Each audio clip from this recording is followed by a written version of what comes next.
Believe it or not, but I have been using shortcut keys since the dawn of time. I mean, we've got a few keys, and if you have a look down the bottom left-hand side of your keyboard, and today we're talking Mac keyboard shortcuts. So we've got Control, Option, or Alt, Shift, and Command.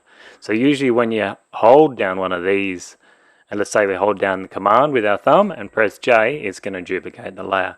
But today's not really about teaching you new shortcuts. It's about teaching you the psychology behind them, because most people I meet or most people I teach say they hate shortcut keys because they're a pain in the bloody ass to remember, and they're actually confusing. So your Mac shortcuts will come in this order: Control, Alt, Shift, and Command. So let's say we go to File and look under Save. If you hold down Command S, it'll actually save the file, or Shift Command S.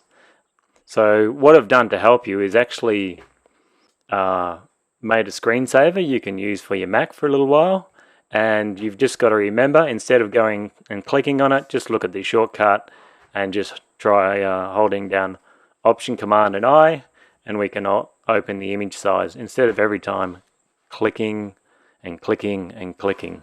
Come on, get into it, guys. It's like good exercise.